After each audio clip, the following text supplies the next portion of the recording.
Hi, folks. My name is Dave Robbins. I'm a co-director of the centre, and I'm going to host the final panel. I'm just going to stop all these people from um, making a bolt um, for the door. Could I welcome onto the stage the panelists? I see Marcus Stewart here, Eamon Timmins, Hannah McCarthy, and Priyanka Borpujari. I'll introduce them in more detail once they're sitting down. But basically, we are going to talk a little bit about the importance of and the challenges of reporting from the front lines of climate action and climate impacts. Um, okay, so from the far end, I'm delighted to have Eamon Timmins with us. Eamon and myself actually soldiered together in our journalism days in the Indo back in the day. He's the media relations manager at the humanitarian organization Concern Worldwide, which currently works in 25 of the world's poorest countries. Climate change is a major driver of increasing hunger levels globally, and Concern works with communities, assisting them to adapt to climate change extremes. As I mentioned, he's a former journalist whose career includes periods at the Irish Examiner, the Irish Times, and the Irish Independent. He also spent a decade working as head of advocacy and communications and CEO of Age Action. He also told me the best ever knock knock joke, and if people want to hear it, they can come up to me afterwards. Next to Eamon is Hannah McCarthy, who is an international journalist, documentary maker, and lawyer, and who tells me she's just back from a three different trips in the last few weeks to the West Bank, Ethiopia, and Dubai. Was that right? Hannah's originally from Dublin, and she's reported on humanitarian crises and conflicts in Afghanistan, Iraq, Israel, Palestine, Lebanon, Russia, and Ukraine. Her reporting has been published in the FT, The Guardian, The Irish Times, and broadcast on NPR, BBC World Service, and so on. She's her radio documentary, The Taliban and Me, about the lives of three women after the fall of Kabul, won the Justice Media Merit Award in 2023, and she's won other awards, but I won't embarrass you by reading them all out here. So next to Hannah is Marcus Stewart, who's over 20 years of hands-on experience as a TV and documentary film producer, director, series producer, and executive producer of different TV series and documentaries for national broadcast in Ireland. He's also kind of a lot of experience on the the business side of the TV business, and he's been running Earth Horizon Productions TV company for 15 years. Um, he's got a big focus on environmental issues, produced Eco Eye for 16 years, which has been sold to 50 territories around the world. And he's produced Rising Tides, which is widely regarded as the most impactful TV series on climate change to be made in Ireland. And he's currently finishing the editing of different versions, different cuts of a series called Global Warming. Sorry, is that it? Anyway, we'll find out more about that, Marcus.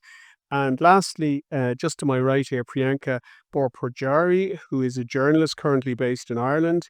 She's reported on issues of human rights and justice from places like Japan, Indonesia, Bosnia, El Salvador, Argentina, and India. And her work has been published in several international publications, such as the Boston Globe, Al Jazeera, and the Columbia Journalism Review. Between 2018 and 2019, she walked 1,200 kilometers across India with Pulitzer Prize winning journalist Paul Salopek on the Out of Eden walk, which traces the path of human migration. She is doing a PhD here at DCU, researching the experience of using smartphones and social media by older women. And if that wasn't enough, she speaks 6 languages, but we'll probably just use one of them this afternoon. Okay, so I would like to basically begin the conversation around this idea that you've all gone places and witnessed things for yourself as to what is happening on the ground. And I teach journalism here at DCU, and I often tell my students that journalism is performs this idea of witnessing, although it's very often doesn't have the funding or the resources to send people um, as much as it used to. So if I could just start maybe asking, um, could I start with you, Hannah? Maybe just to tell us a little bit your own experiences on reporting in climate change and environmental issues in the places that you've been.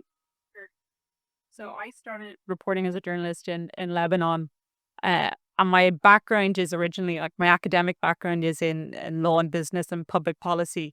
Uh, and when you kind of study these subjects, you kind of are introduced to these ideas of public goods, things that you don't pay for, but like people expect to have in society. And you know, clean water, fresh air, the idea of public transport. And when I moved to Lebanon, it was this kind of crash course in how expensive it is to not have those things.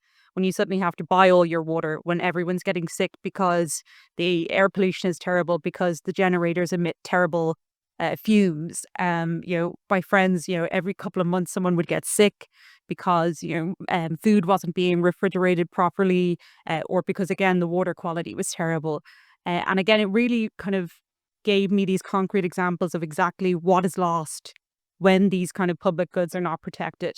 And again, I started doing more reporting with farmers in Lebanon who, I'd go to farms and I'd kind of spend a day with them, and you talk to them, what have you noticed? How have you noticed the seasons and how have they changed? And what many of them would say was, in Lebanon, there used to be 4 seasons and now there's 2. There used to be, spring, summer, autumn, winter, and now there's just a long summer, with this incredibly long heat spell and a very short rainy period. And, that's affecting how we farm.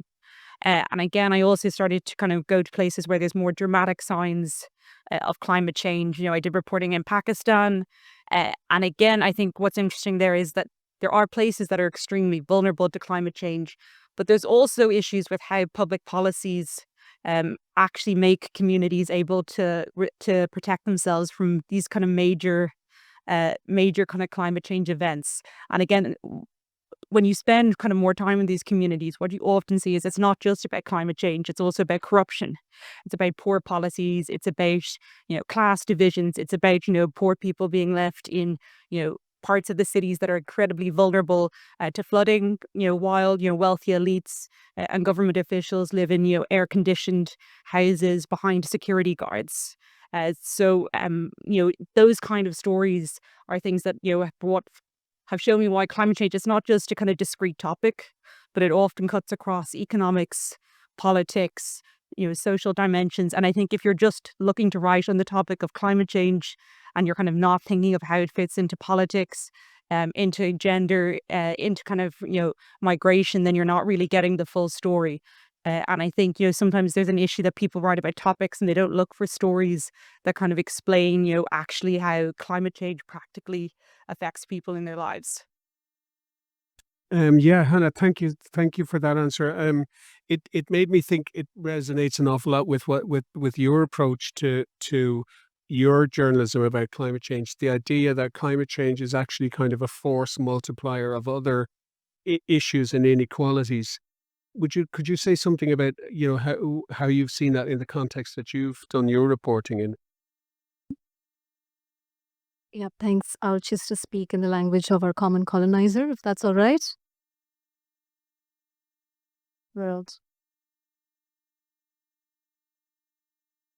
One thing that our common colonizer did for us was build the railways, and somehow we're still using them. And because everything is all neoliberal now, we're suffering with that. With it's not the most, it still is the most equitable form of transport, which sadly it's not the case here. And I think that just explains a lot about how when you have these kind of different ways of movement and you're seeing how people are moving differently, it's also going to impact the ways they're going to be responding to climate crises. I refuse to call it climate change because I think climate change was the narrative from 20 years ago. We are living through the crisis, right? And somehow it seems we don't see a lot of that in Ireland, obviously, but it's coming. And I think for a lot of news media, while reporting, it feels like it happens out there, far enough there. It's not here at home until you become the journalist who is reporting about the flooding in your own home because of a marshland that's no longer a marshland, and you have a building complex that's come up, an industrial complex. So, and then you have issues of caste and race and obviously class about whose voices are out there. One statistic that I was reading yesterday, just in the aftermath of the news about the workers' unions asking for climate related days off here in Ireland if the temperatures go higher, because this is the coldest summer that we're all going to face. And that's going to be the case, the narrative every year henceforth. It's just going to get hotter and hotter. And that's when I was thinking that we're having more storms, we're having more heat waves, but where are the public policies towards those things that cut across everyone? In many ways, Ireland seems to be a very inclusive society, but at the same time, for a country with so much rain, there are just not, for example, enough bus sheds, especially when you have disappearing buses. So these are some very localized ways of seeing how it cuts across how I would approach in my own reporting, be it from India or Japan, which is a country that has made sense and acknowledged that, yes, we have four things to be scared of, and that's what children are drilled with since the time they're little: earthquakes, fires, floods, and a father. And you're trying to change the fourth thing, but because they have made peace with the fact that earthquakes, fires, and floods are the most devastating things for them to face, they have in not just in policy but on everyday basis what to do if there is a flood, what do you do if there's an earthquake. So it's about acknowledging that this is the reality. How do we go from here on? Thank you. I wonder, could I stick with you for a moment just to ask you and probe a little bit about, you're doing your PhD in DCU. You've got experience of both producing and consuming journalism from the global north and global south. What what do you notice about those different perspectives? I suppose, again, those two terms again are very wide, because just global north, this just doesn't mean that all the problems are only white people problems, which we all assume that wouldn't happen to us, those kinds of things. But it is happening, right? Like we see, especially in the US with the cyclones and the hurricanes. And in the global south, obviously, what happens is the poorest are the first to be impacted, and that's much more visible. Um, in terms of the coverage, I think many countries are definitely able to truly make climate justice and climate crisis reporting much more intersectional. I don't see a lot of countries in Europe doing that. It's still kind of siloed as our people and what our people are facing versus those who versus the refugees and migrants, what they're facing. It's still a sense of, as we see, the people who are new to the parish, what they're facing, and it's not seen as a cohesive thing uh, of that this is impacting everyone. Um, of course, there's a bit more conversation now about insurance by different profit-making organizations, because they're beginning to see that they cannot go without climate insurance many places. So uh, and finally, I think there's that sense of community that's so deep, especially in India, for example, which is a subcontinent. There is a lot more conversation about making our newsrooms much more diverse to reflect what's out there in the society. Sadly, I don't see that here. And what you don't see in the newsroom also means that's what you won't see in the news. And I think there's a lot more effort to be made towards that direction. Okay, thank you. Um, Marcus, could I come to you and just come back to this idea of going there and seeing it for yourself? Would you agree that's a kind of a core? It's something that you have kind of tried to do in your career as a producer and a director, and do you see it as like a really important role in showing people climate impacts and maybe even climate solutions? This test and this is working, yeah. Certainly. I mean, we were, over 20 years trying to target Irish audiences about climate change and talk to them. And it is hard to go abroad, doing that. And you want to tell the Irish story. People want to see local stories. But when it comes to climate change, the first order effects, they're not that dramatic here.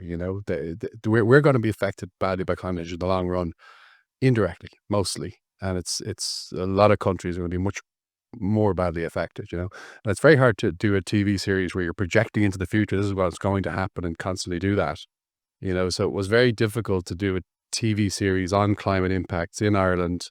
Film, what do you film? Where do you go? You go down to Cork and you say, this is the flood walls that we're going to build. And we did a lot of that over the years, but ultimately underwhelming. People get desensitized by it and they want, and ultimately getting out to where climate impacts are much more severe, dramatic now. We were in Bangladesh 2 years ago, and that was very, it was quite dramatic stuff we were able to see there and bring home to the Irish public and show that this is what's going on now, and this is kind of you next sort of thing. This could be your future next. So very important with TV and that medium to, it's a visual medium ultimately to certainly go out and see what you're trying to say. Unlike radio, you can talk about it, but, with TV, you have to actually have the cameras on site, but, here, me talking about TV and it's sort of a dying medium anyway, which is probably what it, I may as well mention, it's sort of like that's something we did for 20 years and we've got something else now and it's, it's hard to see where that's going to go, but, yeah. Are you talking about the streaming Yeah, I mean, services or? it's certainly, yeah, the media landscape has dramatically changed. Okay. The business model for all media is completely collapsed. How people consume content now is dramatically changed. People are looking at it on their phones or they're getting free media and it's the algorithm telling them what to see rather than really most people aren't choosing what they're seeing. Their algorithm is they're choosing for them. Back in the day when I started, it was some executive in RTE would sort of decide what people are watching. And that has terrible, it's a guy living in D4 deciding, and we had massive frustrations around that and trying to convince these sort of, these guys that actually this is important stuff. You got to, but then you look at it now and it's like, it's much more nefarious, it's billionaires controlling algorithms that are deciding what people are watching, so it's a much worse situation than that was, I think. Because back then we just had to convince, certain people in RTE or whatever that this was a worthy cause. And, and a lot of these people were kind of suit-wearing executives and considered themselves well-educated, but quite scientifically illiterate. They just weren't able to understand climate change very well. And it wasn't, and it didn't help. And a lot of the revenue was coming in from big car commercials and all that kind of stuff, but they didn't really want to know either, Those are the challenges back then. Now I think, the big media, the big media companies in Ireland, like RTE, Irish Times, they kind of generally get what's going on with climate change, most of them. But, it's still, they see it as a very tricky subject to take on because it's, ultimately they find it boring, it's not entertaining, so they don't want to do it really. And they'll do any kind of version of it that seems like fun, And then they'll say, well, we've done our public service remit there because we did a fun version of climate change here. And, we went and saw some solar panels over there. And that's sort of, they don't want to do the systemic stuff because that's hard, So there is. That kind of brings me to the sort of follow-up question was about the recommissioning or the non-recommissioning. And, from other research, you kind of see a lot of newsrooms say, well, it's the same story over and over again. And haven't we covered this already? So, what was your experience in trying to kind of get it recommissioned? And, I get what you're saying about, oh yeah, if we gamify it, if we jazz it up, and if we simplify it, and if we kind of animate it or something, you probably got very frustrated with that kind of approach. So I don't know if you'd like to say a little bit about your experience of trying to, get it over the line for another series. Get the TV series, keep going. Yeah. I mean, we did Eco Eye. It was 21 years it kept going for. And before that, it was Stay We're In, a couple of series. So it's about 30 years our company was doing, environment content and climate with probably the core motivation, really. Um, and I suppose we were always trying to get a very broad audience, so we're trying to convert people that aren't necessarily converted. So a lot of environmentalists would watch it and go, "Well, it's a bit, this and that," and we probably have more criticisms from that group, which is I liked that. As long as we're getting through to people that wouldn't otherwise see it, is what I was really motivated in. I find that balance was tough, but we did our best. Getting it recommissioned. So look, RT never wanted to commission or EcoEye. They had no interest in it.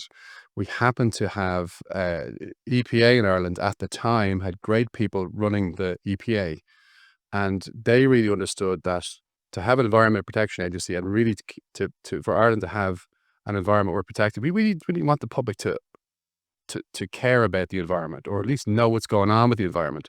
So back then we had people running that organization that really had that shared understanding with us, and we were able to get sponsorship. And we were able to go back to RT and say, look, we can get this fully funded. You guys broadcast it for free. And, and they're like, oh, okay, it doesn't cost us anything. We'll stick it on. And of course, it did much better than they expected. It actually outperformed the slot for over years and years. They got used to getting a free show, So it was only when the EPA kind of new people took over, the people that run the EPA now don't have that shared idea that actually we need to inform the public about environment issues. I don't think they have that idea anyway. And they don't seem to fund anything else, in terms of, getting public information out there. So once that was gone, it was going to RT to try to find funding. And it's like, it's very hard to do that. I mean, they can put a cooking show on. A cooking show, you could shoot 5 episodes in a day. With EcoEye, you have to go out. It's all over the country. You've got to seat people. It's a very much more expensive type of format. And there is plenty of shows in RT that'll cost that kind of money. I mean, it wasn't a big cost budget, but it wasn't going to bring in the big advertisers, and it wasn't going to, so they have those sort of constraints to think about. And, they're sort of thinking, well, let's shake it up and let's try to do something new. And they have their other climate shows now they're doing, but I mean, I think they're very light, I think, and they want to go light with it all because it's easy to advertise around. That's a big problem with mainstream media. It's like advertiser driven, all of it. And they want to bring in the money for that. So that's always been the challenge, really. Okay. Yeah. Thank you for Yeah. thank you for that perspective. Eamon, I'm just going to come to you because obviously concern your own staff see the impacts of climate change on the ground in the countries where they're operating, but you often also bring Irish journalists out to see your work and see conditions on the ground, around the world. I wonder if you could maybe explain why you do that, and what concern might get out of it and what the journalists might get out of it. Well, I suppose concern is not an environmental organization, it's a humanitarian organization. And I suppose the reason we're sitting here and the reason we bring the journalists out is because climate change is one of the major drivers of hunger and extreme poverty in the world. Really, we look around the world, if you took out climate change and conflict, we would have far fewer hungry and extremely impoverished people. So we need to communicate the impact that climate change is having on the poorest people in the world. And unfortunately, climate change is not affecting the world equally. It's bubbling up in certain parts of the world are more affected than others. And unfortunately, it's the parts of the world, many parts of the world, where people are least able to adapt, to respond, to cope with the impact that climate change is having. So we're bringing journalists, and I think as Priyanka was saying, very often climate change is presented in Ireland in the future tense. We heard it time and again during the general election. It's constantly referring to the future tense. We're saying to people, as an organization working with some of the poorest people in the world, it's here, it's now, it's just not in Ireland. And it's devastating communities in other parts of the world far away.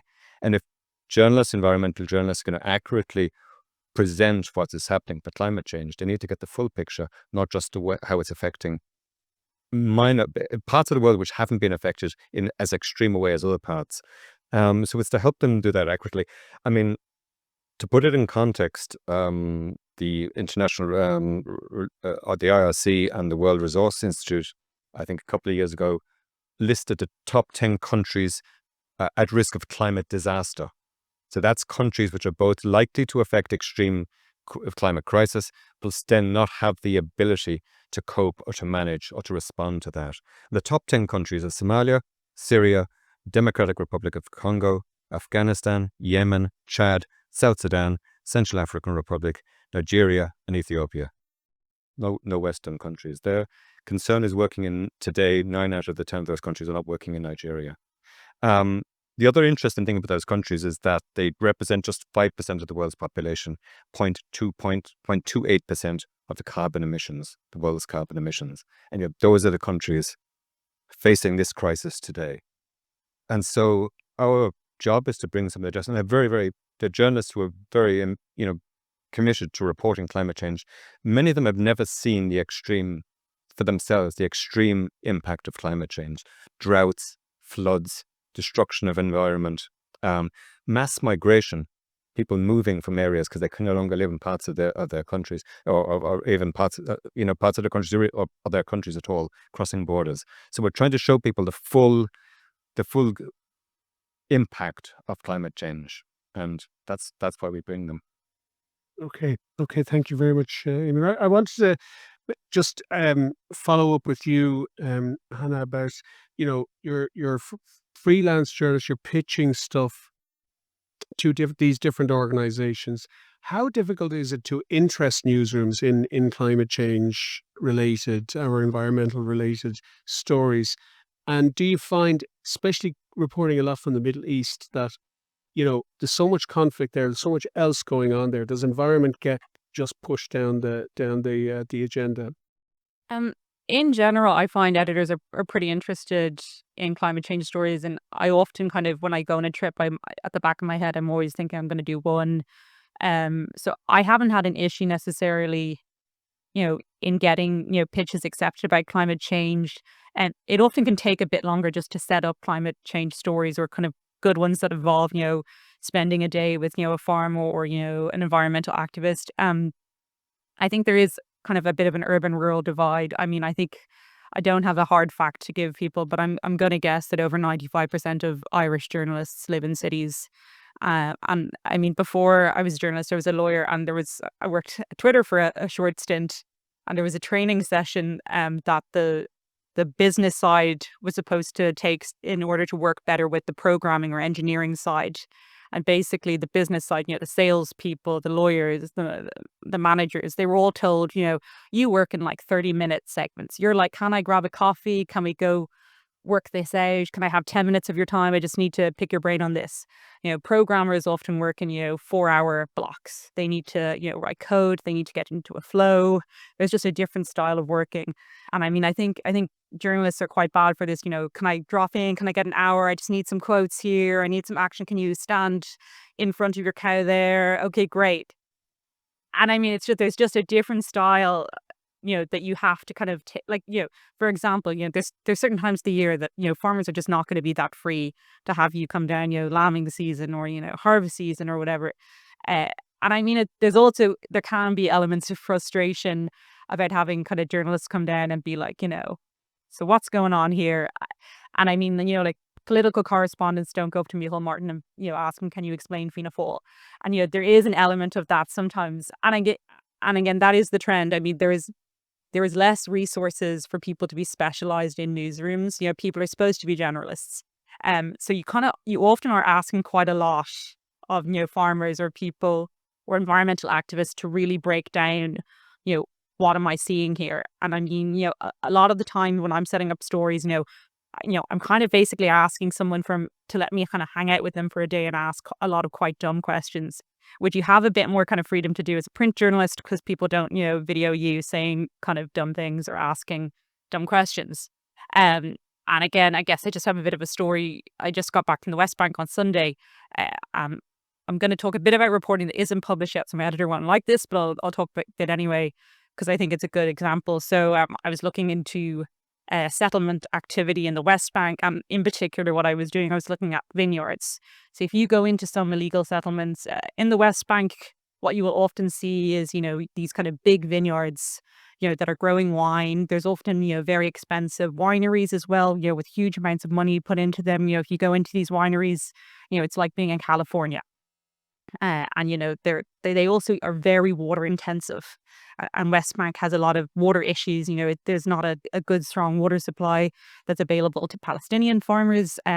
But settlers often they use foreign grape varieties. Pinot Noir, Pinot Grigio. They produce Cabernet Sauvignon, and I was talking to a Palestinian winemaker on Friday, and it's funny. I reached out to him. I said, it was kind of a quick email. This was a very quick trip, so I think I maybe phrased the email in a way that he obviously was just like, God, yet another journalist coming down, wanting to talk about politics and the occupation, and not about my wine. So anyway, he kind of he agreed to meet me, but I'd say the first 15 minutes was basically like, let me tell you about wine, and you come in to tell me that my wine is going to be worse because I'm subject to occupation and I don't have any water for irrigation. And he actually says, well, do you know what? That's a different mindset. And do you know what? I use Indigenous grape varieties that don't need irrigation. I wouldn't be able to irrigate anyway because I don't have access to water. And actually what I'm doing is producing wine that is native to the region and tastes unique and is so different. We don't need another Cabernet Sauvignon. And by the way, Bordeaux was all about occupation anyway. Wine all over it. And he was just really great. And he was just, and then, I was just letting him kind of talk there because, what he was saying really was kind of fascinating. And a lot of, I feel like the reporting I do is kind of going and just sitting and listening and hoping people will kind of, kind of just explain stuff to me.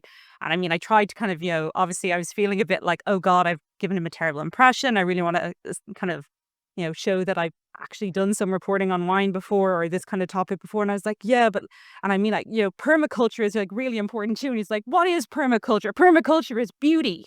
If you look at permaculture, it's obvious that you want it because it looks so great. And you look at monoculture, it's terrible.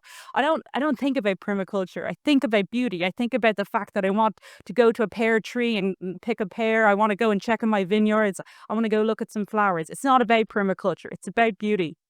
And I mean, I think, sometimes you just have to look for characters like that. And it's not, again, to come back to what I said maybe at the beginning, is that people often approach climate change as a topic rather than something about characters and events and people. And I mean, and again, you have to have a bit of patience because you just have to find these kind of, these characters to kind of hook stories onto. He will also, talk about, land and kind of nature and the relationship in a way that is so interesting and so kind of evocative. And again, as an urban journalist, is not something I'm ever going to naturally know. So you have to have a lot of humility with those stories. But I think I've kind of veered wildly off what the first question really was. I think we're all dying to know, was the wine any good? It was actually, it was an orange wine and I tasted it. And then he said, this is interesting. The bottle is called Grapes of Wrath. And it is and it's actually built, or sorry, not built. It's grown on land that was bombed during one of the operations, and they kind of put vineyards on top. So again, there's a whole backstory. Good minerality. Yeah. Okay, you raised a kind of an interesting issue there about parachute journalism, where you kind of come in and say stand in front of the cow, and so I was going to just take a run around the panels to get their views on what you think the media get right and wrong when they're reporting from the field where climate impacts are taking place. Priyanka, would you take that one on? I suppose I think what Hannah said, sometimes it's a good thing to just be that dumb person asking all these questions in the beginning. I mean, of course, you can't put it out on TV because then you're just coming across as not a good version of Anthony Bourdain. Um, but, but then I think that's just a sense of humility to just hear that person's story. Where are they coming in from? I think that's really a fantastic example of that. And I think also when we talk about climate crisis and reporting on the environment, those are interlinked, but also two separate things, because one is climate crisis and the other is just talking about the environment when there is no crisis yet, when there's not, a downpour or not a famine. So it's the so-called peace times. And I think those are very important to look at, and just, those kind of baseline moments of how we can report that. And that doesn't make news. So it becomes important to just keep talking to scientists and see what are you noticing in those trends.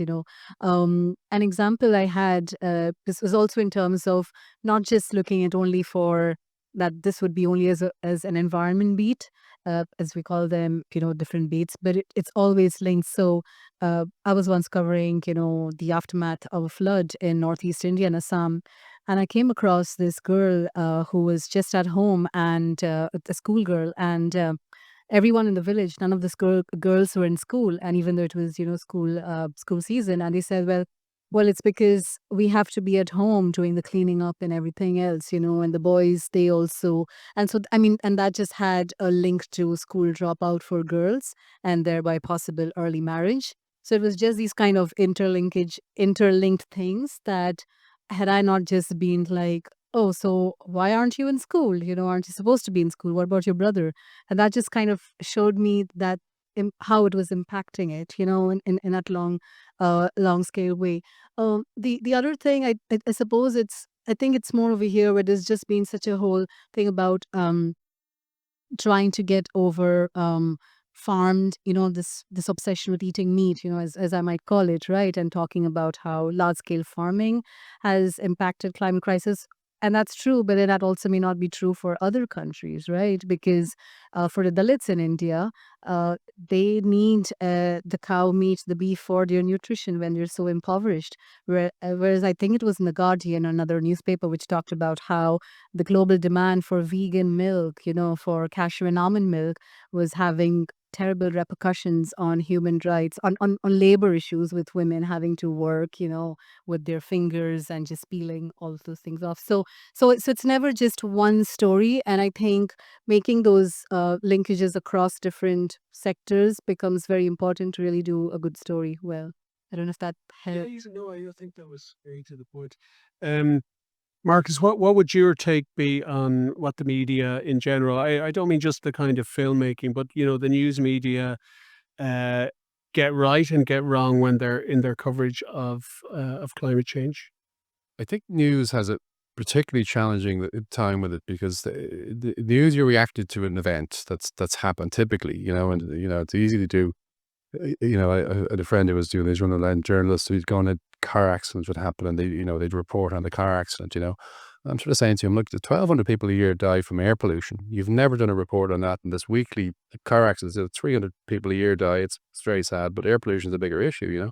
They'll never cover that, because it's just not, you're not reacting to something, and you don't know the visuals behind it. So it's very tricky. Um, so I think what you guys are doing is amazing, because you're getting the front line. You're reacting to a story that's happening, but you're sort of saying, well, climate change is a backstory to this, and you're able to get it in that way. You kind of, so there's a big cyclone event or anything else. You say, well, okay, well, we don't know that climate change is exactly the biggest factor here, but it is a recurring trend that's going to have more of this disaster. That's the only way I think news can really take this on and sort of bring it in and get more climate literacy, in the newsroom, and so that the team all kind of understand when to bring it in, where they can, when they shouldn't, when it's over the top, when it seems as might be, sometimes it might feel a bit forced. So they have to strike that balance, because there's this paranoia now that we're all just trying to feed too much climate into everything, as well. So news have it particularly challenging, and that's the way to do it. Of course, newsrooms are under-resourced now, so they can't get out to the everywhere, and it's a one-man show usually going out, trying to get your story. So they have big challenges there. I have a lot of sympathy for people working in news that are under-resourced, and they're trying to manage it. I think the big guys in the newsrooms probably should do a better job in terms of let's understand the subject better. Let's see how we can feed it in a bit better. Yeah.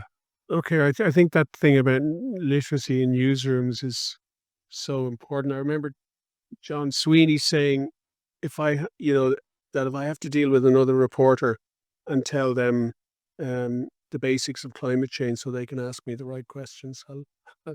Um, uh, Eamon, could I bring you in? Surely you must have had times when you're reading climate change coverage and you're thinking, I wish they would do X or would stop doing Y. But have you had those thoughts? You see, I'm kind of conflicted because having spent 19 years as a journalist, I understand why they're doing X and knowing that I want them to do Y. And I presume certainly in emergencies and crises, what's really missing is the sense of hope. I mean, climate change, climate disaster, climate crisis, it's deemed to be a negative one way. And there's a whole area of adaptation, mitigation, well, it's a disaster risk reduction, other techniques. Some of the communities we work with are the most resilient people I've ever come across. They're remarkably resilient people. They have to be. They don't have a choice. They don't have the Western luxury of feeling sorry for themselves. They're extremely resilient people. There's a lot of adaptation going on. We go to COP and we look for funding for adaptation. And I'm not so sure does the world actually understand what adaptation is. Do they really know what it means? And in very simple terms. So we took Bangladesh, you mentioned, Marcus. So raising schools, raising water points for when these floods come, flood shelters, protection of animals, messaging to reach the last mile, people furthest down the line to know that there's a flood coming, to take action, sound filters for salty water coming up, changes in crops in countries where drought is coming. There's a lot of things that can be done and is being done. That message of hope, and I got the end of the last session where people struggled with the issue of hope and what does it mean. There is a lot of hope there. These communities, these people are not helpless. They're extremely resilient people. What they need is a bit more support from essentially the people who've created the problem for them, which has landed on their doorstep. So I think that message doesn't really get, and within the context, the framing of a disaster, responding to a disaster, that message will always get lost. A bit like your car crash. No one's going to look at the safety issues or what caused that car crash. They just want to know about the car crash and what can be done to prevent it, what is being done to prevent it. It bleeds, it reads, I think is the Harold Evans line. And that does kind of people, and I think we do need that hope. If we're going to adequately respond to climate change, for the work we're doing, to help fund the work we're doing, but for these communities to be able to adapt for a crisis which is full on at the moment for them, then we do need to have a world which understands that there is adaptation, that there is disaster risk reduction.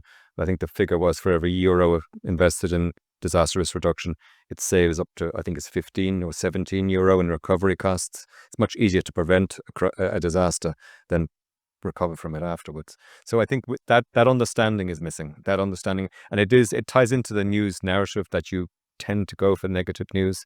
You don't want to go out reporting a disaster and come back with good news. Guess what? I found the good news is the person who's saved by the disaster, who's been miraculously saved. It's not that there's other communities who avoided that disaster, who are adapting to that disaster, to avoid those crises. So I think that's the big missing gap for me. Okay. Yeah. Yes. Yeah. Yeah, I mean, just as you were speaking, what also there's this rise of this idea of solution journalism. Of course, as some people are like, trying to just whitewash, or, greenwash or whatever the problems are. But it's actually not just that, but just looking at, well, these are the problems and this is how people are adapting to it. And one of the things that's seen globally is learning from Indigenous communities that have learned to live with the river that rages throughout the rest of the year and just learning. And I think that just shows that you will have to look at those Indigenous ways of living with the land, how communities have done that. And then those are somehow stories that do get sold. The editors like it. Everyone likes a story that shows that, okay, this is the madness. How do we, these are how people are adapting and just trying to find other ways to navigate that. So those are definitely the stories that are worth looking at. Absolutely. That just came to my mind in terms of solution journalism, and Yes Magazine, that does a good job of that too. Before I bring Hannah in, I just want to kind of get people thinking for a question for the panel. We throw it open to the audience in a moment. We have touched on a few of the sort of do's and don'ts, joining the dots, thinking more of the systemic issues rather than the one-off events, the humility that you might need in going to interview people, and the solutions kind of focus. I think I was reading a piece of yours that was about seed security in Lebanon. Is that right? Did you would you like to kind of say something about that solutions approach? Oh, well, yeah, actually, I'll talk quickly about that one. And then I was actually thinking I could talk a bit about the bird one as well. So there was one piece I did in Lebanon. It was really interesting. I went up to this what I would naturally call a seed bank up in the Bekaa Valley in Lebanon. And when I mentioned that term to the man who'd set up the what I called seed bank, he got very angry. Lebanon has had a banking collapse. Everyone's lost their life savings. So he said, we don't like banks around here. It's a seed library. And and he was just this, he was this kind of big personality who basically had kind of looked at the farming community in Lebanon, and there was basically, a big speculative economic bubble in Lebanon. It became, despite the fact that, the Levant is like, the birthplace of modern farming, it had become extremely dependent on imports, which were basically being subsidized by, a banking system that was based on a Ponzi scheme. So again, there's all these kind of trickle down effects, how economics affects, the environment. But basically, farmers had been told, don't keep using, the seeds that your grandfathers have used. Use these imported seeds that, are crossbred to have really high yields. And you'll need a bit of fertilizer, but, we will give you that on credit. You can pay us back next year. So, what happened was, farmers started getting into this debt spiral. And the issue with using these kind of, crossbred seeds is every year they said we needed to use more fertilizer in order to get the same yield. And then suddenly when they had no money, when the banks collapsed, they had a big problem because they couldn't afford fertilizer. But what happens is it's not a case that you can just go back the next year to using the old seeds, because what you have done is depleted the soil. So there has to be this whole process where you slowly inject bacteria into the soil and you kind of return to rotational farming very slowly, but it's a slow process.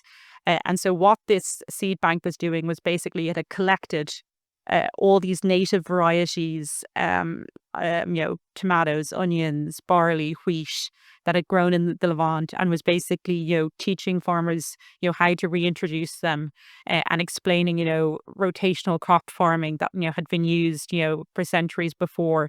But basically a lot of farmers had stopped using, when they started using imported seeds.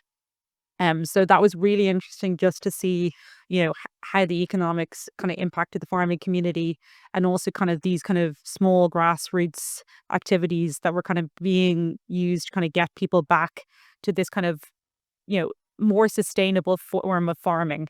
And, they talked about how, there was like, butterflies and birds being seen on the land that they hadn't seen in years. Actually, there was one thing I wanted to say. I'm going to talk about one other article I did. Before I do that, I want to just contrast something I've noticed about my reporting around kind of disaster, kind of, and climate change. So I was in Honduras right before Christmas, and I was in Ethiopia 2 weeks ago. In Honduras, there's, big floods every year, and communities are quite vulnerable to that. And in Ethiopia, I visited communities that had been displaced by a series of earthquakes that were affecting the Afar region, which is this kind of volcanic region that gets kind of tremors and earthquakes every so often. And in Honduras, I asked communities, like, do you understand why there are floods? And they actually had a good sense of what was happening. They were like, yeah, because the trees have been cut down, or there's a dam that's being put up that's affecting the water flow. When I was in Ethiopia, if I asked people, they said, it's an act of God.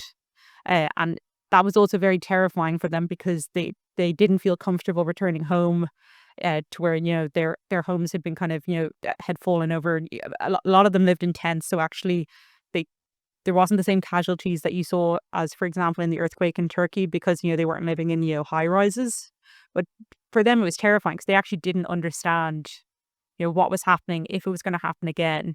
So, there's also obviously a piece, we're thinking about climate change as, something we like, and, understanding climate change and us understanding it here. But there also, has to be, a lot more information given to these communities so that they understand what's happening to them. Because if they don't understand what's happening to them, or they think it's an act of God, it's very hard for them to ask for resources to actually, protect themselves. And, that's also something that has to happen. And in Honduras, what was interesting was the communities they had a sense of what they needed, and they were being, I was kind of visiting a few early warning systems to help communities protect themselves from flooding. And, they said, they were all sleeping better and they felt a lot more empowered because they knew that if there was going to be a flood, they had time to get out. But at the same time, I spoke to other people who said, there's a real reluctance for, local officials to actually, invest in this stuff because actually they like giving out aid after a big natural disaster. People talked about, local politicians coming along and, wanting to be seen giving aid. And actually, they had enough resources to protect themselves.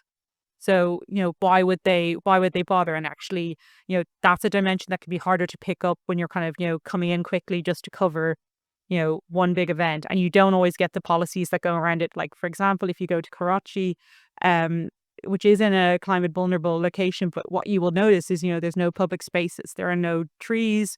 The way the city is expanding and being developed, it's very hard for it to absorb flash flood or heat. And all of that impacts, how the community can withstand these kind of extreme weather events. So Oh, okay. Thanks. Thank you.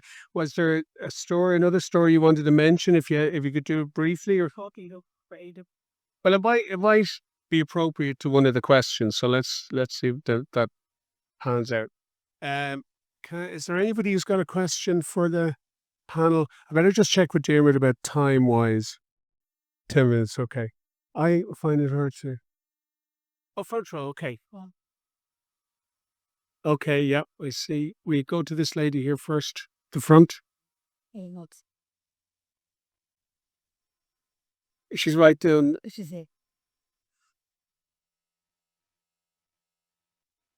Right there. Thanks.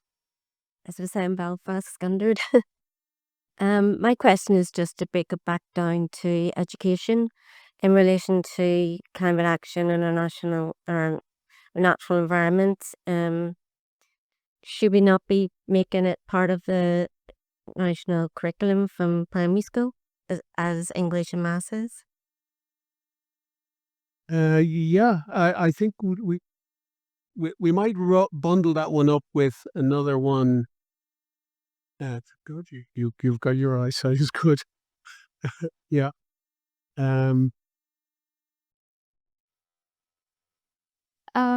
Thank you.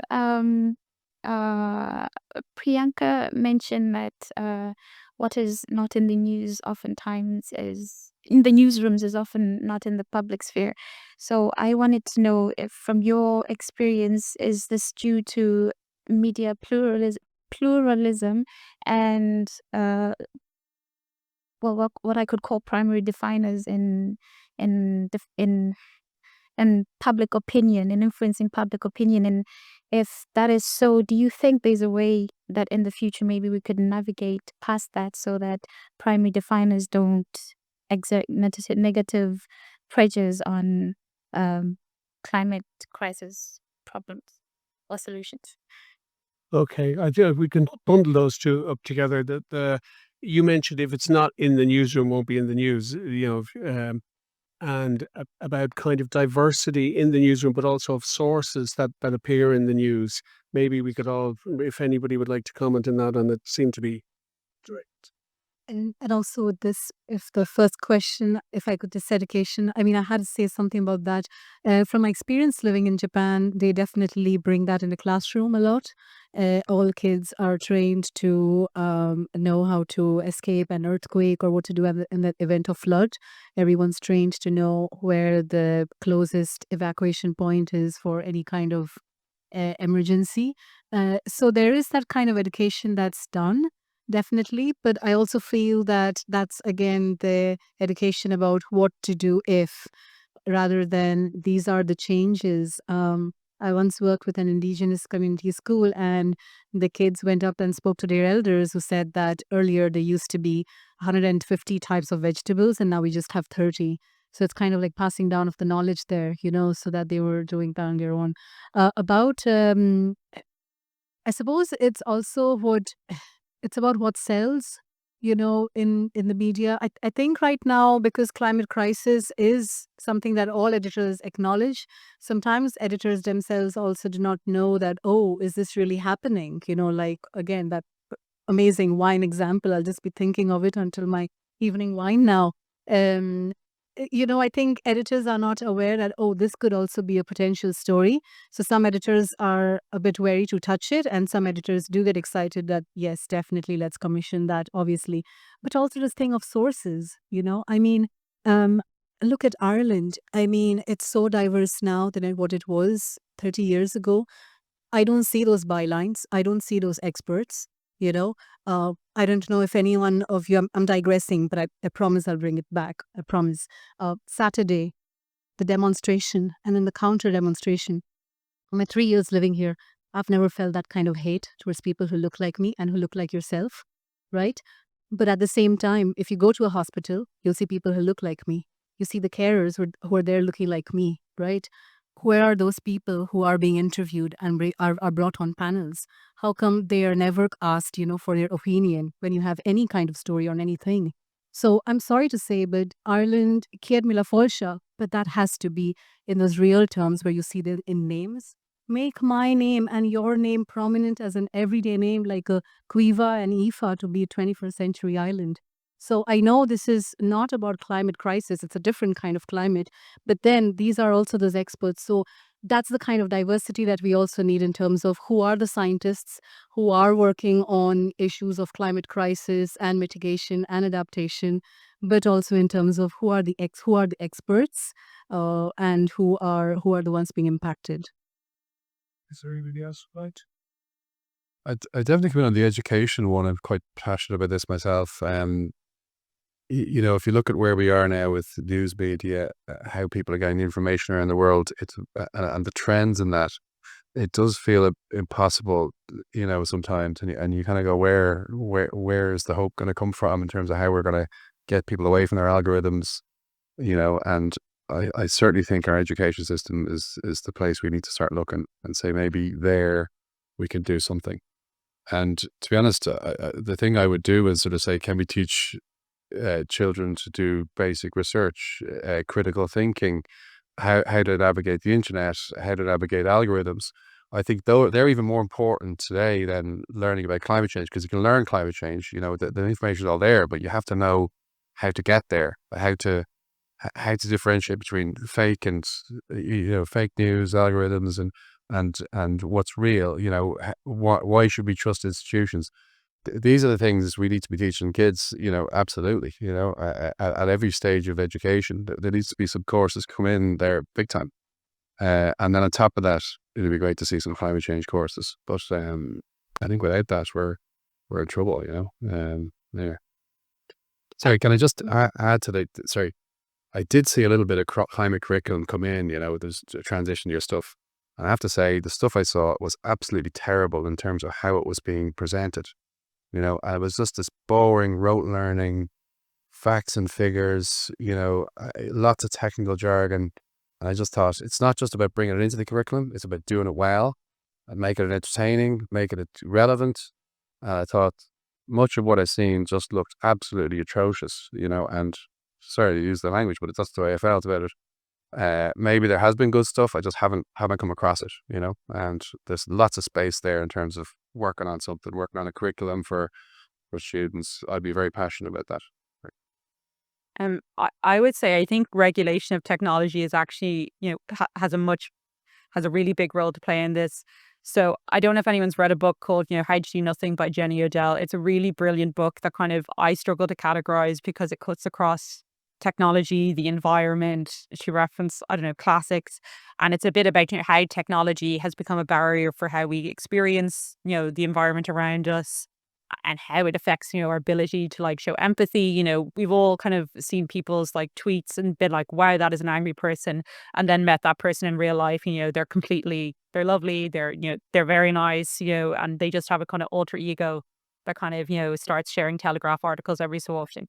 And so one article I did in Lebanon was about, hunting birds. Lebanon's part of a big migratory route, of birds that go from Europe to Africa every year. And they estimate about 2.6 million birds are killed every year in Lebanon. Part of this is historically, people used to hunt birds.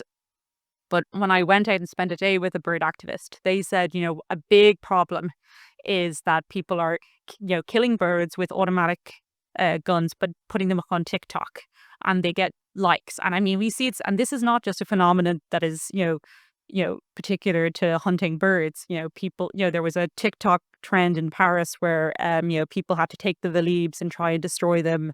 There's, people kind of, taking videos of new outfits every day and, buying fast fashion. So this isn't just purely environment, but it's like basically an accelerant for, how we're destroying, the planet, how we're kind of, over consuming. And I think just, and, when I did reach out to TikTok afterwards and, they took down all these videos, but it took, like an article in The Guardian before they would do that. And, that can't, so how those kind of technology companies are being regulated and how that kind of exhibitionist social media is encouraging people, particularly younger people, to kind of engage in what are really harmful practices.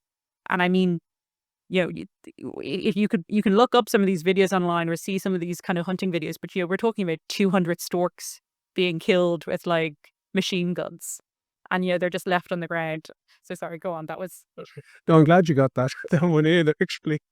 Eamon, I might leave the last word to you because I know Concern takes education very, very seriously. We've collaborated with you on educational resources and also on foregrounding a diversity of voices on this. So maybe you could I respond to that. suppose both the media and the education, I think from a media point of view, the kind of depth of climate change reporting we're looking for, the media is changing. Your own School of Journalism will tell people much more about that. But certainly the reduction in staffing numbers, the pressure on resources, for the kind of trips we're doing, we're talking, we can't offer a trip if it's any more than 7 days out of the office, and that includes the weekend, because nobody's going to let a reporter go for any more than 7 days.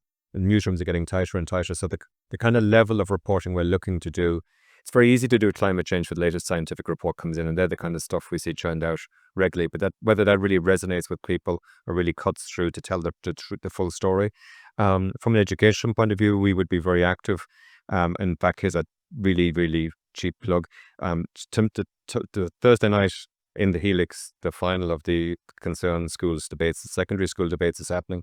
And it's very much about what that lady in the front row talked about critical thinking, of analysing, being able to see both sides of an argument. And that's what that's about. It's, if you say again, what's Concern doing running school debates? What's that about? Now, a lot of the topics are about the kind of topics we want people to start thinking about. But I think the final motion is about the world is less equal now than it was 40 years ago, is the motion. You could take that in any direction. But it is about trying to get people to think critically as children, but also to feed people. We can't expect people to understand the full extent of climate change and the hope that's there of how we can respond to it if they're not reading it and seeing it in the media.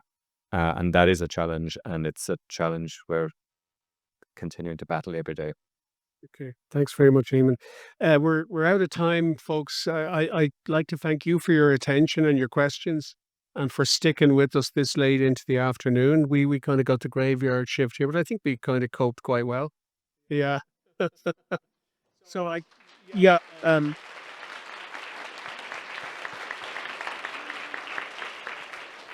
Sorry, I didn't manage that very well. Thank you to Hannah McCarthy, Marcus Stewart, Priyanka Borpujari, and Eamon Timmins. So if you don't mind giving them another round of applause.